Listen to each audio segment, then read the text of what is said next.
It's all good. Okay. All right. Welcome, everybody, to the Fully Remote Talkshow. This is the talk show for leaders adapting to a remote first world. And we are on episode 22 today, where we're talking about the future of events for a remote first organization. I think events is such a big space, like several billions, multi-billion dollar space over here.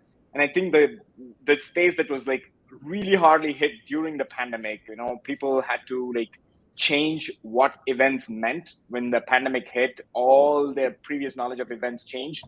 While there were some events that were still happening virtually even before it, that whole acceleration towards virtual events happened.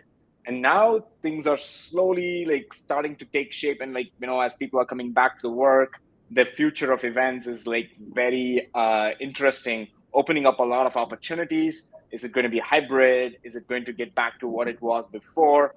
Or is there like ways in which we can take advantage of this virtual event space and like take events to a whole new level? And we are excited to talk about this because companies have to like think about marketing events as well as internal company events. And who better to talk about this than Will? What up? Will, welcome to our show. Oh, thank you I guys. think for those who don't know Will is the guy who is talking and living and breathing events all the time. He is the founder and CEO of Endless Events, and writes books, podcasts, articles, and everything about events. In fact, like if you had a nickel for every time Will mentions the word events, you have your event budget for the entire year. That's how much he talks about events. So that's awesome that we have you here, Will. Welcome to the show. I'm so excited to be here. This reminds me back of when I started my podcast event icons. We did it as like a live talk show too, but this one's got like way more emojis and way more fun games and stuff. So, I'm just super stoked to be here and to talk about events with everybody. Awesome. Before I jump in and ask you a question, we just do this like quick check-in with like the people over here. I have one question that like would if you could eat one food item for the rest of your life, which one would you pick? If you get a chance, just go ahead and type that answer in that box over there, so that way we can see what everybody has typed. This again is a way to like get everybody in the audience have a moment to like check in, sort of forget what they were doing on a Thursday and come in and like be here present in this show, ask Will all the nasty questions that you could ask about events, and make this a wonderful experience. Well, especially because it's like a global show too. I'm curious if anyone has like a really unique food that they would be able to eat like for the rest of their life too. So That'll be interesting. put it in there. Let me know what you would Yeah. you would eat. Yeah, let's see what you would eat. Okay, I'm gonna see all the answers over here right now. Ooh, I Ooh, like it. pretzels, Ooh, nice. sashimi, chicken, dosa, popcorn, mac Ooh, and cheese. Ooh, popcorn. I should have said that. I don't know why I didn't say that. I But thought I this read is chocolate popcorn for a second. I yeah, was like, some of chocolate these popcorn? yeah, that definitely sounds like a more fun thing to do, chocolate popcorn. Yeah. What is dosa Awesome. though? So Is anyone able to explain what dosa is? dosa is an Indian dish. It's Oh, almost like a crepe. oh, Uh, really? which, yeah, All right. Well, I know I'm doing for dinner then. So thank you guys. yeah. There you go. This is a talk show that tells leaders how to adapt to a remote world and also gives you menu suggestions for dinner, is what we should like advertise this. Uh, Great. I love it. All right, I'm gonna jump in here and ask questions. We are in this like cool fireside chat over here, but maybe we'll question to warm up here is like give us like kind of the state of the events at this point of time as of right now in terms of like, hey, we know that it was hit by the pandemic. Are events coming back? Are we like now officially saying that like the pandemic is over? Events coming back? What kind of events are coming back? What kind of events have changed? Just give us the lay of the land. Yeah, for sure. So like obviously everyone's doing their events or normal event trends. Pandemic hits, everybody has to go virtual. So that was a huge transition the whole industry had to make. And it forced a lot of people to adopt technology at the forefront of what they were trying to accomplish when it came to events and try to have people meet together. I'm very happy that people still tried to bring people together, even when they were remote and virtual. But now that, things, it's funny, you use terms like end of the pandemic. It's not over quite yet, but the fact that like events are definitely opening back up. And I think what we're Mm, seeing now is that people are trying to figure out ways to engage a virtual audience simultaneously while also doing mm, an in-person audience, and doing what we call hybrid events is like the big hot, awesome trend is hybrid events. But the challenge is that most people realize is like, virtual, it slashed a lot of people's budgets because they're like, oh, I can do this a lot cheaper, right? Like, if we wanted to do this talk show at the high production value that we're doing right now, you would need a studio, you would need cameras, we would need to fly us all in. It would be very expensive to do. But, virtually, we can do it very inexpensively. Well, what's happened is like people have kind of gone to this whiplash of now their budgets have been reduced and they've gone virtual. Now they're coming back to mm, hybrid. And not only are they seeing cost increase because of inflation and all those, economic pieces, which I'll touch in a sec, but we're also seeing that people are trying to figure out, how do I do almost like two events at once? How do I almost do one mm, and a half times my budget to be able to reach both virtual and in person? How do I engage two audiences simultaneously? That's not cheap to do it the right way. So that's really what the lay of the land is definitely feeling in the events. Everyone's trying to figure out virtual, or sorry, everyone's trying to figure out hybrid on here. And we're mm, definitely seeing pure virtual, though, seeing a come down from it. People mm. are, really struggling to create really engaging virtual experiences. Obviously, this isn't one of them. And they are trying to figure out ways like, how can I do it? So a lot of them are defaulting back to their 2019 playbooks, which I'm Mm, honestly disappointed on. I don't want anyone to just copy and paste their events from year to year, let alone like ditch all the learnings and all the sacrifice and all of the hardship that we sacrificed in 2020 to just do the exact same thing. But what's even more interesting, talking about like here and now, is all this was kind of going on, and everyone was like, I think at the beginning of 2022 is like, okay, we're going back to in person, we're going back to in person, and now they're hearing terms like inflation and recession mm, and depression and like all these things like that, and they're getting concerned that their budgets are going to get slashed as well. So mm. it's kind of interesting. It's kind of like when someone like does like a dive, they get knocked over 100 times, and then finally they're about to get their footing, and someone came around and pushed them over again. So I think this year is going to be interesting. I think we're going to see a lot of hybrid in-person events. And then when it comes into next year, though, you're going to see a lot of CEOs asking for event budgets to go down. You're going to see a lot of conversations about justify your ROI when it comes to events. Mm. And it's going to be very, very interesting. And my hope is that it just doesn't destroy any like momentum. We're going in the right direction, because hybrid and virtual events is so good for the events industry, and I just don't want to see us like go back to 2019 all over again. That's awesome. I think thanks for that lay of the land. I think you mentioned about like sort of the budget part of it quite Yeah. interestingly. And I feel like I want to ask, like, it's like, hey, what is sort of the motivation for people to even like now try to go back to the in-person events? I know that one of the things is Oh that like, yeah. hey, it's more like I know how to do it, so I'm just gonna go back to it. This was like a bad period. I want to like try and forget it and go back to it. That's one of the reasons. But another one is that like they don't feel like they're able to like do like uh, the more awesome stuff over virtual. But what else is happening over here? Like, what is the reason why like people are like thinking the in person might be like the better, or like hybrid might be better? I mean, you're hitting the nail on the head. First, it's the comfort zone thing, right? That we talked about. That's definitely a way of feeling it. It's an idea that something familiar that I know. It's also a lot of upward pressure too, right? Like now that Mm, everybody's coming back, the CEOs, the C levels are like, we got to go back into in person. They're pushing them to do it. mm, I think the other thing about it too is that with when it comes to doing virtual, engagement is extremely hard, right? Like we kind of mm, make this analogy that virtual is great for content, right? You can enjoy it on your couch, you can watch it whenever you want, all those things. Like, why is virtual great? The hard part, though, is like if I say, Arjun, we need to network with Kevin, right? Like, that might be kind of hard to do virtually unless you're familiar with it, unless you really intentionally design it. You can't just like put people in a room and they just kind of talk to each other virtually. It kind of is awkward, mm, right? So I think that there's a like this tendency right now that is like, okay, I'm seeing lower engagement on my virtual events, so I need to go in person to get engagement back. But in reality, my whole thing is like, and this is why hybrid's so important, is that virtual is great for content and for sparking that relationship at the beginning. And then I think the relationships then get solidified in person. And I think that developing in-person networking experiences is really, really easy to do on there too. But the funny part is the flip side is that his content sucks in person. No one wants to sit in a ballroom or in a like a classroom like for an hour. You know, people want to get up and move around. So there's always these trade-offs with each other. And that's really where I think hybrid's great. If someone wants to go for just the content, they can do it virtually. If they want to go in, if they want to get all the networking, they can go in person. But also too, you know, diversity, accessibility reasons why virtual is also really fantastic. But I think it's I think those are kind of the two things. I think that people saw that virtual was hard and that it wasn't, you know, necessarily getting them the same kind of returns. They weren't familiar with it. So the second that they can go back to doing it the way it was, everyone's returning back to that. And then last thing I think I'll add to is that I think that attendees are craving in-person experiences.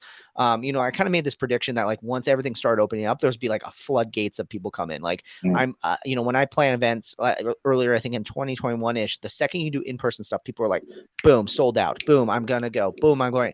And what's funny is that we saw this like upward spike of attendance, and now we're seeing it kind of dip back to normal as people solidify what their plans are. So, you know, I think that while, you know, I'm definitely team, you know, incorporating virtual, I'm team hybrid like all day long. I think that there is so much opportunity also for, you know, exciting things to happen in person too. So you just got to find a way to design it to do both. Awesome. This is great. I want to, sort of go into like more specific areas. Like, you know, for like the events is obviously like such a huge space, and there's like a lot of things that come under the umbrella of events. So if I were to like say, like, you know, it's like just look at like the internal company events that happen, right? Like just and like how much of that like sort of divides brings culture. This could be anything from your like company wide all hands or your like team offsites and your like, you know, all of those types of events. um, Tell me a little bit more about that as to like, you know, it's like how has that changed? Because now companies are like mostly defaulting to like they've expanded their workforce. Now they have like employees all across the world and like everything. And so this probably is something that's like harder to bring back into in person than it would be for like say a conference where you actually are anyways flying everybody in. So tell me a little bit more about like how this is evolving. So yeah, it's a great point. So like for most people to have context too, like I got lucky. I say lucky that like 7, 8 years ago, whatever it is, I chose to go remote for Endless. So like not only do I understand this from like the virtual event aspect, but I totally understand it as like trying to lead and it like a fully remote team. And so what's always been interesting for us is that like we were always small in the beginning, that like it made it easy for us to like, hey, let's all meet up at this conference, you know. And the hard part was definitely that we had some employees who were international and couldn't make it to our events. So that was always a huge challenge. But I think what's really interesting is that in-person events actually are becoming a critical part of internal events now, because what's happening is that, you know, people are joining these companies and they can go years without ever meeting one of their, you know, coworkers and anything like that. I try to encourage the culture that like if someone's traveling around, find where they are. Like for example, I was in Denver, so I met up with one of my sales reps when I was there, and go out of my way to like make those physical connections to solidify things. But I think that like, you know, similar to how online communities bridging into in-person events is going to be a very, very interesting combo to kind of like take these first built relationships and solidify them in person. I think that's going to become really, really important. I do think also, you know, if you're a remote organization, you also need to be planning events virtually as well. So like, for example, we were talking about board games before we got on. Like we love doing like code names as a team. We love doing things like virtual am I allowed to cuss on this podcast at all? Sure, go for it. There's a event called Fuck Up Nights where you talk about failure stories and things like that. We do that virtually as well. There's these like kind of like, you know, 1 hour kind of weekly sort of events that we do. But I think it's really, really important that you also then find ways to drive people in person to meet up with each other. If you're not doing like an annual retreat of your entire team, you'll survive. I'm not gonna lie, you'll survive as a company, but at some point, like especially if you get large enough, you need to bring everybody together. And that's where you're going to be able to take your truly remote organization and take them from being, you know, pretty good advocates to like building lifelong relationships. And I saw this all across the board at my company. Every single time people got to meet in person, they became friends. They became friends for life. They had each other's backs. And it was like almost like it made such a bond within each other that it Mm, like was almost like they're inseparable in some ways. nice. No, I think this is super valuable. I feel like the part that we were talking about, like I think you've mentioned this already a few times right now, but bring people in person to solidify things, or like it's like bring them to like have that bond and have them really connect. Um, is that like more along the lines of like, is that because like that's in person is where like trust is built? Is that like increases like the psychological safety of the team? Is that more based in because that's how we've been doing it all along, kind of a thing? Or is it because we are like colossally failing being able to do this virtually, and that's just like a state of how things are right now? Maybe there might be like a time when like it doesn't really matter, that we might be able to do the bonding as well virtually. Just kind Yeah. of curious about like your thoughts on that. Yeah, no, it's an awesome question. Like I think that it's hard to like really truly engage virtually. You have to be very intentional in how you're going to do it. You have to think about things like, for example, what we're doing here, incorporating games and like emojis and things like that, right? Like just sticking everybody in a Zoom room and expecting there to be engagement and alignment. That's pretty much impossible to do. I think everyone realized that. Your point about trust being built, I'm like no psychologist, but I've heard like a ton of ideas that just seem to click in my brain in a lot of ways. So your point of trust, I think, is important. I heard a saying once that people, reason why virtual is really hard is because you never see the person's hands or below Mm. like their chest level right now. Like, so right now, no one can really trust me because you have no idea what I'm doing with my You're hands. holding a big machete in Yeah, down there. exactly. So like if I was in person, like I literally could have like a knife in my hand right now, pointed right at you. And you would like, I think innately our biology is like, I want to be fearful of I can't see his hands. I want to make sure that I'm Mm, safe. So I think a lot of ways there is some parts of our brain that doesn't fully trust a cube that has a talking head on it. But then when mm, you meet in person, you're like, wow, this person's real. I can trust them. So I think that's where that comes in a lot of ways. I think too that when you're virtual, it also distills things down to like a very simple essence. And this is like what you probably everyone's noticed as remote leaders is that everyone's more productive when they're remote because mm, you have no desire to like have long meetings because they're you can like literally just like mute, go away, right? Like we're about getting straight to the point in Slack messages. Like all these parts about remote makes for a very efficient workspace. However, like trust and the experience that you have isn't built in efficiency. It's right. built in other things. Like it's built in the we decided to go to the bar and we had way too much to drink, so we ended up being really silly at the end of the night together. It comes from bumping into each other physically in the events and being like, oh, hey, it's nice to meet you. It's things like developing that fun handshake that you have together. Like some of those things are really hard to do when you're doing virtually that just come really naturally in person. So, I think it's about trying to, as a remote organization, we have to try to design those experiences virtually as much as possible, but also they just become very, very easy in person as well.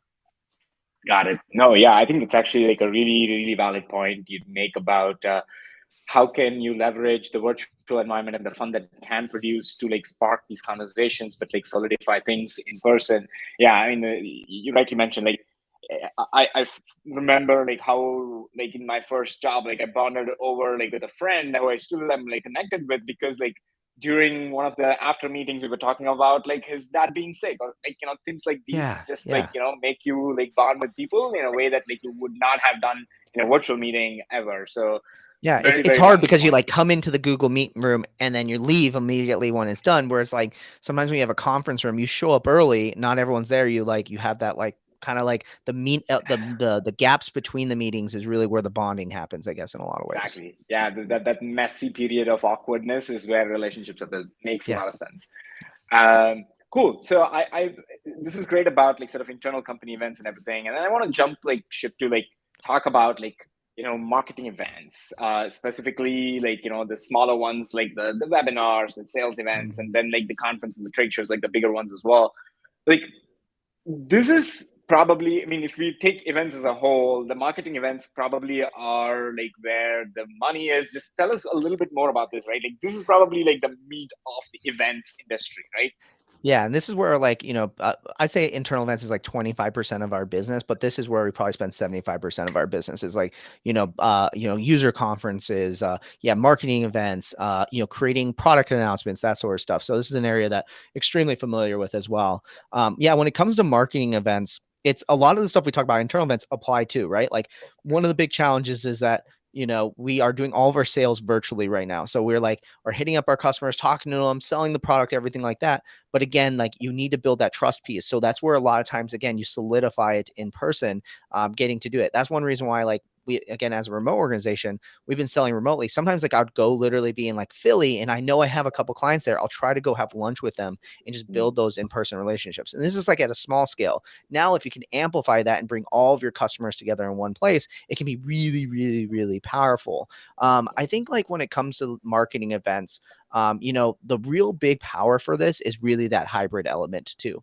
Like, mm, because you have the ability to tease someone and bring them in and get them involved if they are virtual and they can't make it necessarily out to their event, to then sell them to potentially come to the in-person element or whatever it may be. There's some huge opportunities in terms of that ability for people to kind of choose how they want to attend your event. One of the coolest things I think about marketing events and why like the pandemic was actually, I hate to ever use the term the pandemic was good for us, but the pandemic was good for the events industry. Is in the past, if you held a marketing event and you wanted to know, where your attendees physically were, what sessions they attended, mm, who they network with, what exhibitors they meet, you had to mm, employ a lot of like RFID technology, Bluetooth low right. energy, a lot of like tracking stuff. And honestly, most planners were like, I'm not ready to spend 100 grand on that stuff.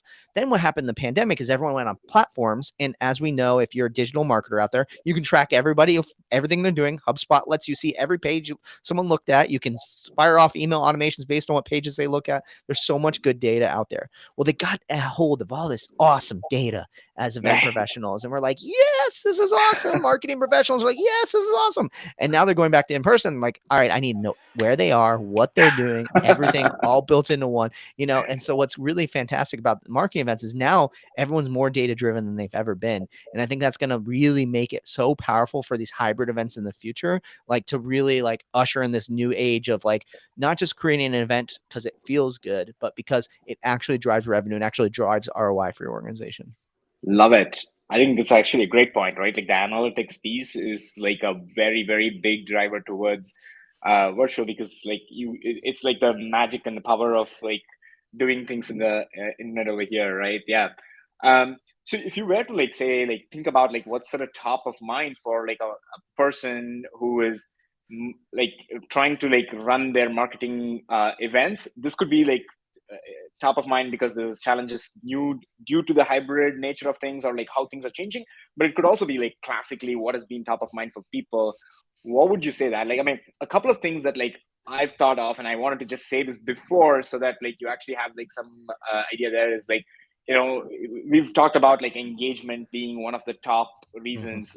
There's like no shows of events, like, you know, people just register because it's cheap to register and then just don't show up, like because it's, why do I want to come and like stay in another meeting where I'm going to see a grid of faces and like another people, because I'm just like there's like the virtual event fatigue that exists as well, right? Like so, and then like there is everything from like sort of the event production and everything else involved. But like, what is top of mind? Where is like the big challenges and opportunities as well in the space? Definitely. So first is the concern about budget, but let's get that one out of the way because it's like that can probably be its own webinar all in itself. Just talking about budget, how do you solve for that portion? You bring up audience engagement. Huge. Number one issue I think that's consistently existed year after year. Even before virtual, people always consider how do I engage my audience and how do I do that in the right way? Again, like I can probably talk about that one for like a whole hour on itself as well. The one really interesting one that you brought up actually was related to ticket sales. And I think that's really important to know Mm, because, especially if you're planning on doing some sort of virtual event, right mm, now, everyone's really worried about no shows and, yeah, ticket sales and things like that. My one tip that I have for everybody is that if your stuff is valuable, it's worth charging for. And we're in this day and mm, age right now, especially where content is just, there's so much content out there. right. It's literally like there's 1,000 podcasts to listen to. There's so many blog posts to read. There's a webinar every 5 seconds. So one of the things I like to think about when it comes to ticket sales is that is this analogy to a story of when I was actually in college learning about special events management. Is that my teacher talked about this light show, Christmas light show they'd have in this small town in Phoenix. Important thing to know about Phoenix is that it never snows in actual Phoenix. So when Mm, all you have to do is put a big pile of snow on the ground, and we're like, let's play in it. Let's make snowballs and snowmen and stuff like that. And so what's really cool about this story is that they decided they were like, let's put a pile together of snow so people can play in it and the kids can play with it. What they noticed is after every first night of the event, it just got destroyed. Like all the snow was like just like thrown everywhere. It literally was like all went to crap, everything like that. So what they did is like, how can we make it so people respect the snow? It mm, cost us $200 to get the snow down here. How do we make it good? So what they did, it was brilliant. They put a fence around it. They charged $1 to get in. Like it basically mm, was nothing. Like everyone has $1. You probably could charge 50 cents to get in. But what they noticed is everyone respected the snow. No one just mm. threw it out. No one like destroyed it. It got respected 100%. And I think that's really where we are when it comes to content and virtual content online, Nice. is that the no show is really a disrespect of not wanting to show up, which is totally Mm, understandable. People are busy. People think to themselves, I'll just catch the recording later. But let's yeah. be honest, no one watches the post recorded content afterwards anyways, right? Like we say we're gonna. It's been on my to-do list for a year, and I'll maybe eventually get to it. I never do, right? I have like a YouTube watch later list long, like 1,000 videos long at this point. And so I think when we're coming to like designing our virtual events, is that we need to make sure that we're creating a reason for people to be there. And I think getting a little bit of skin in the game is really, really important right now. Is like making it that in that unique way, maybe charging $1. Maybe, I'm a big fan right now of online communities. So like one thing that I'm doing is I'm putting a lot of my content gated behind this online community. So you have to Mm. apply, you have to get in, you have to be part of the community in order to engage with it. And then you feel like there's some skin in the game on there too, versus just getting away for free. I love it. I think that the idea of like the walled community. I mean, like it's sort of building a community as well as like sort of giving like some content behind like a wall, paywall is like it makes a ton of sense over here. Especially if you are like creating good content, like why not, right? Like yeah, it makes a ton of sense. We're coming more closer towards the end of the show, so I want to like ask a Oh, couple. Yeah, I know. This has been like this just flew like that. I didn't know to do this. I want to like put this Q&A thing over here. So folks, if other people had any questions, I've been hogging like Will's time here. But if you have any other questions, feel free to raise your hands, come up and ask, or like feel free to type your questions over there as well. But one thing that I want to like it's like while people are typing over there is like ask about like it's like so the technology and the design, like I think we briefly talked about this, right? Like I still feel like we are in like the early stages of like how we can like leverage technology for like taking events to a whole new level. It right now is like, can you integrate like some games or so? But there is just so many more things. You're like everybody is in front of like this like really powerful computer, or like in some cases like devices and everything that can like just take events to like a whole new level. So what's sort of the future of technology for virtual events? And ooh. do you ever see sometimes where like this is going to like be so much better than like in person that like it's like maybe hybrid is like not even a requirement, like virtual is the place to be. Just curious. Yeah. Oh my gosh. I haven't been asked like what's the future of event technology in a while. So like I'll take a good stab at this. So first thing I'll add is a tip along ways. Like no technology is going to be a silver bullet for engagement. Like that's one of the biggest things I think right now is everybody's looking for like what is the app that I'll use that will just get everyone engaged. Like like I'll even use you guys' tool that we're using right now. Like this is an incredible tool, but it took your intention in your design to utilize it in the right way. Because like if you handed this to me and I was just like, yeah, plug and play, go, I might not be able to drive the same amount of engagement on there too.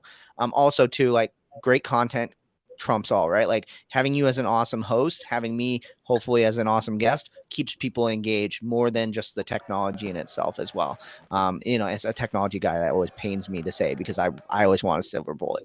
But when it comes to the future of technology, I think it's going to be about clarity in first of a lot of ways, right? Like cameras are always going to continue to get better, but eventually we're going to get to this point where there's things like holograms, augmented reality, like the ability to slowly blur the lines between in person and virtual is like definitely the future. Google, I think, at the last Developers Conference announced this like video technology. I always forget the name of it, but if you search like super high quality video stream, Google Developer Conference, something like that, you'll learn about this video technology they used. And it was funny because it was nothing really different than a really high quality camera and screen.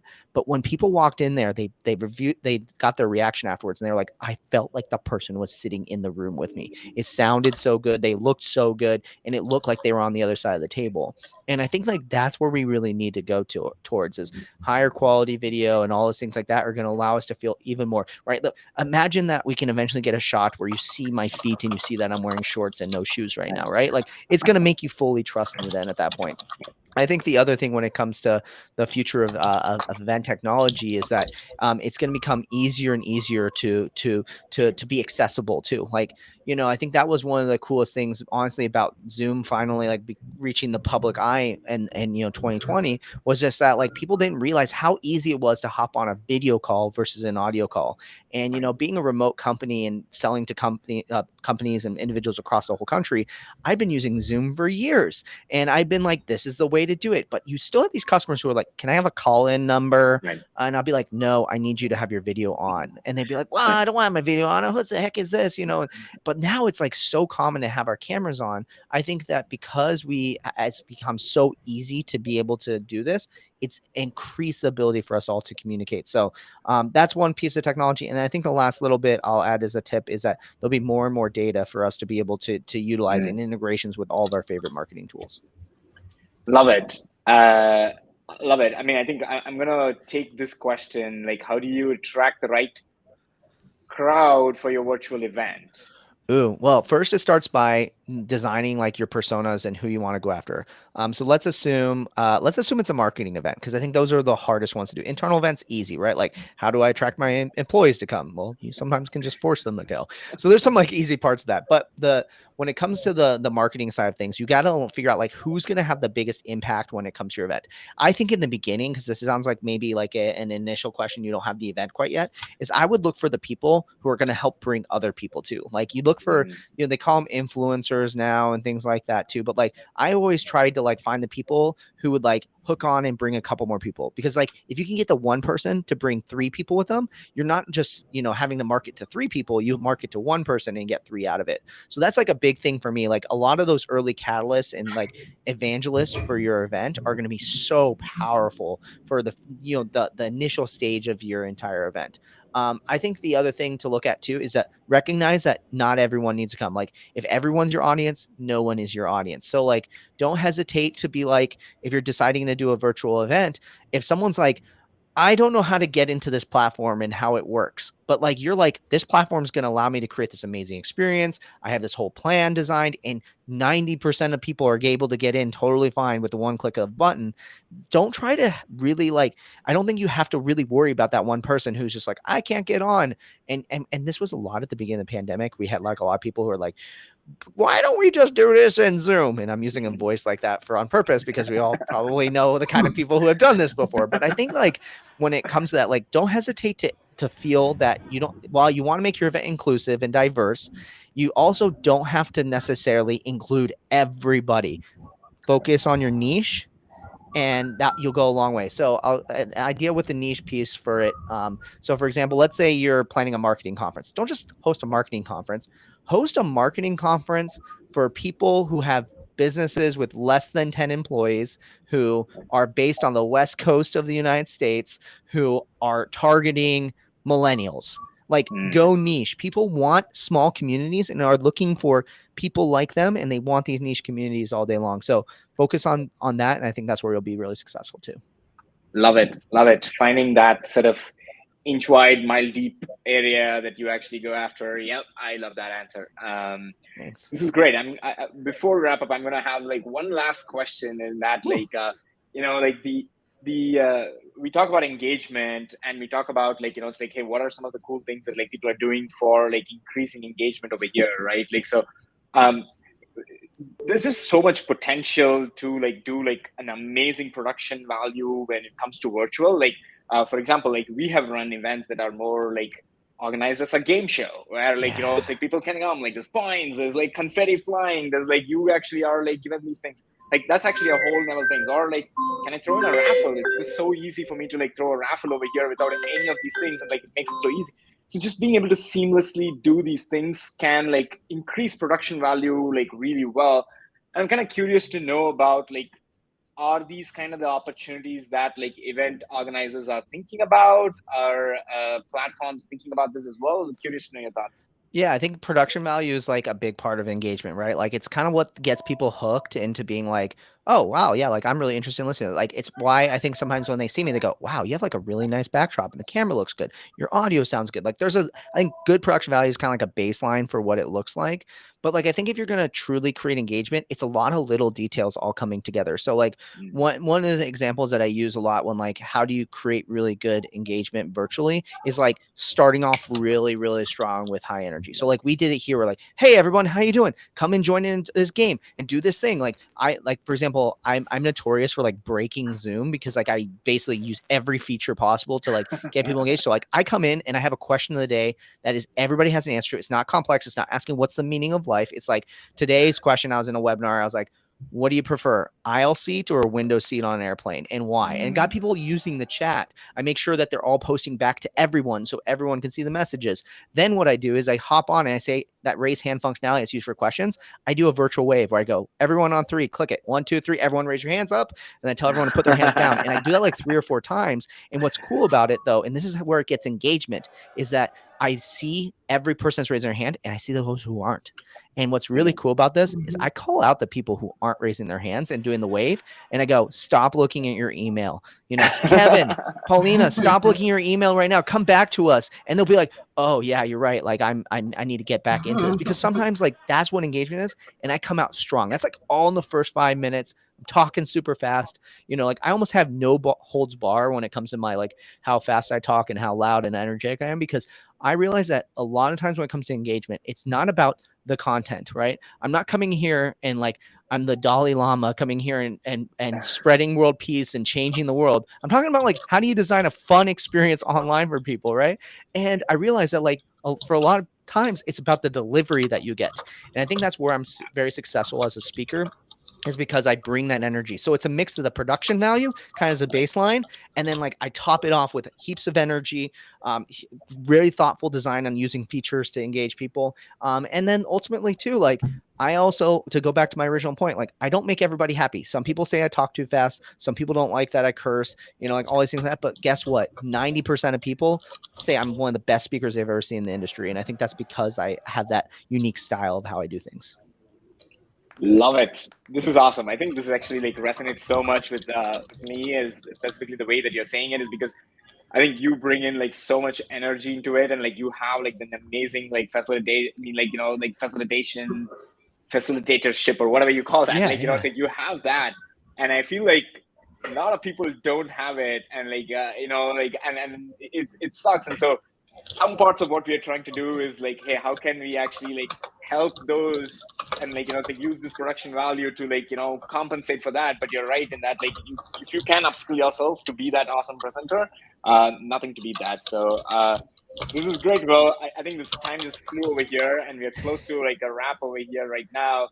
Before I wrap, I want to just remind people about the show coming up next week. We are talking to Ian, who is the business development person at Best Pass, and he's here to talk about like working remotely but not working from home. What is sort of the difference? We always have been using that interchangeably, like working from home and working remotely, but it really need not be that. And how can you leverage some of the other tools that are there for people who want to work remotely but don't have the facility to work from home? So good session for next week. Folks, join in for that.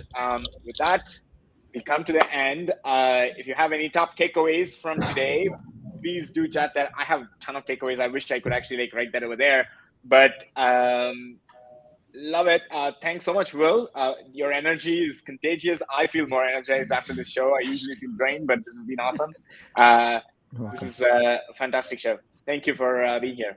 Thanks so much for having me. This has been so much fun, and I really hope everybody out there got a ton of value from it. Please feel free to connect with me on LinkedIn and check out Endless Events on the interwebs. And yeah, I just this was so much fun to do. I love the format. Perfect. Yeah, the top takeaway is be as energetic as well. There you go. Fantastic. Love it. Well, that's pretty much what we have here, folks. We will see you next week. I love it. Define your niche. Thanks, everybody. All right. Thanks, Will. I'll share the video with you sooner than later. Sounds great. Sounds great. Good to log off. Yes. Good to All log right, off. guys. Everyone Thank have a you. great night. Bye, All everybody. right. Bye. Thank you. Bye.